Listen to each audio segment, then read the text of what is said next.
James Gunn's Superman has been my most anticipated movie of the year. I have been increasingly getting more and more excited for the film, especially in the last couple of weeks leading to its release. So, how did James Gunn do? Well, I was surprisingly mixed with this film. We'll start with the pros first. Now, the first thing I liked about this movie was Superman. David Corenswet does a really good job. He brings a very much needed upbeat energy to Superman, one that has been lacking from Zack Snyder's version. And although he is not a full-on corny Boy Scout like Christopher Reeve's version, at heart he still has that Boy Scout goodness to him. And I was surprised to find that his baggy costume didn't really bother me in the final movie. It could still be better and not have quite so many lines on it, but the bright and vibrant colors really do save it, and it looks good. I also really liked Lois Lane. Rachel Brosnahan was such a great choice for Lois, and she perfectly brings out all of the sarcastic and even bitchy characteristics that the character is known for. But I do think that she could have had stronger writing in parts. For example, she knows that Clark is Superman and they've been going out for 3 months, and yet she's like, he's not my boyfriend. And you guys know how much I can't stand that kind of teenage romance shit, and yeah, that's here. And she can fly a spaceship too, which was really weird.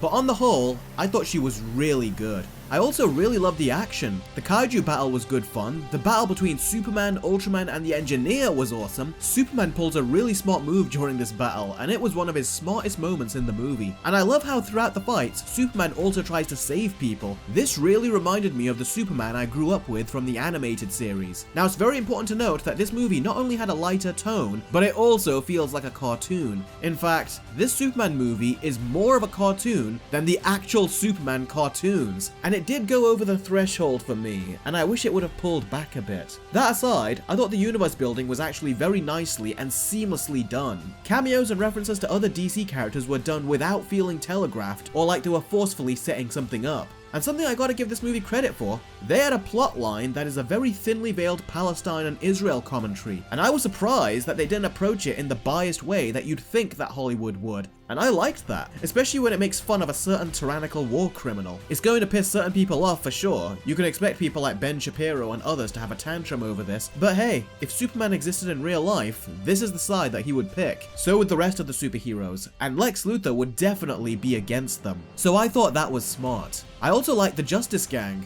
Well, 2 of them. I liked Mr. Terrific, and I even liked Guy Gardner, and his haircut wasn't as ridiculous when you watch the actual movie. Hawk Girl, though, she had the least to do, and I didn't like her at all. She is completely miscast, and I don't even know why she was in the movie. I also really enjoyed Krypto. He's a very bad dog, and oftentimes makes things harder for Superman and everyone else. The only thing I didn't like about him was right at the end of the film. You'll know what I mean, and I don't care if it's in some version of the comics, I still thought it was a dumb change. And there was also a dumb joke with him at the end with Lex. And now we get to the cons. Now, you've definitely heard this from many other people who have seen this film, and it's true. This movie has too much going on. Those things being plot points, subplots, other characters, and the movie goes from one thing to the next so quickly that they don't get the appropriate amount of time dedicated to them before it moves on to the next thing. This is especially a shame when it comes to Superman and a big realization that he gets in the middle of the movie, which was taken right out of Smallville, by the way. And the jam-packed story also means that you get a lack of character development. Now, the movie smartly assumes that you know a lot of things, which is good because you don't want to retread over things that we have already seen before. The Batman knew this too. We know Superman's origin, we know what happened on Krypton with his parents, so they skip all of that. But I think they skip too much, because they also skip development between our characters, and it's at this point that the movie starts making an overcorrection with how much it assumes that you know, to the point that it even assumes that you know why Lex hates Superman. And we do, but to a certain extent. For Lex to potentially destroy the whole world, however, that kind of hate really needs to be explored. And this movie doesn't do that, because it assumes that you already know that Lex hates Superman. Now, Lex gives a bit of exposition as to why he hates him, but it's not enough. So Nicholas Hoult did a great job playing Lex, but there was not enough for him on the page, and I didn't find him as menacing like Smallville's Lex Luthor.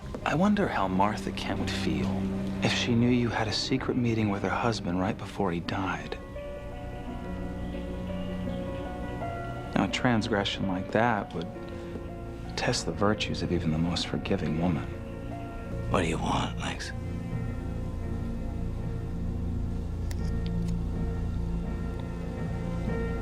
I hope you enjoyed your stay. Yes, sir, no! Oh my gosh, I peed myself! And yes, Lex does turn into a screaming baby by the end of the film, just like the High Evolutionary. So my fears all this time were justified. Going back to my previous point, we need to see these characters go through certain events. We can't just accept that they've already gone through them. We need to see and go through it with them. That's part of the journey you go through with new interpretations of characters, but the movie just skips past all of that. And the movie does this with quite a lot of elements, and as a result, it makes it feel like we've missed a movie or two before this one. This really does feel like the second or third movie, not the first. Also, Metamorpho was 100% useless and had no reason to be in this movie, and his voice needed a filter, because I was getting the Thing vibes from him, but somehow much worse. I want to add a couple cloves of garlic, not because it's not delicious, I just want to add a little bit of zip. But yeah, they should have replaced him with a rock. If you've seen the movie, you'll know what I mean. Also, James Gunn's humor is not as strong in this film as his others, but there is still plenty of it, and 95% of the jokes were not funny. Not even my audience laughed. Now, there were 5% of jokes that were funny, and I wish we had more of them, rather than the generic jokes that we always seem to get from James Gunn. They even do a Loki getting beat by the Hulk kind of joke with Lex, and it was the only joke that interrupted a serious scene, and I did not like that. And also, there are times when the movie looks really good, and then there are times where it looks like a streaming show. So when it's all said and done, I was disappointed with Superman. I like what it set up, but the movie was just too short at 2 hours and 9 minutes to accommodate all of it. I really think the movie needed to be a half hour longer, or heck, if it went a full 3 hours like Matt Reeves' The Batman, I would have taken that as well. But the current runtime is way too short, and the movie does feel like it's speeding through a lot of its narrative. And the song numbers that James Gunn loves to include did not work at all, and he should have controlled himself and taken them out. And when the movie was over, I felt underwhelmed. I needed far more character development, and I needed more time dedicated to the story, because the film just rushed through all of it and I never felt emotionally connected to it. I needed far more character development, I needed more time dedicated to the story, and because we didn't get that, I never felt emotionally connected to this film. So when bad things happened or emotional scenes came in, I didn't really feel anything, except for the big reveal that shakes Superman's world, but that didn't last for too long, because then the movie moves on to something else. Even the score for the movie was disappointing. There were a couple of good music bits, but the majority of it felt out of place or sounded like generic superhero music. And the great music we got in the trailer when we saw the Fortress of Solitude show up, they changed the music to something far inferior. The best music came from when it was using pieces of John Williams' score. The rest was bland and forgettable. Overall, I was very disappointed, guys, and no one is more let down by this than me, because even I was hoping that I would at least be able to give it an 8 out of 10. But that's not going to be the case. As always, my score could change once I get to making my Superman Versus videos, but for now, my score for James Gunn's Superman is a high 6 out of 10. It is possible that I could like the movie better on multiple viewings, but the truth is, I should have loved this movie after watching it the first time. The fact I didn't is not a good sign.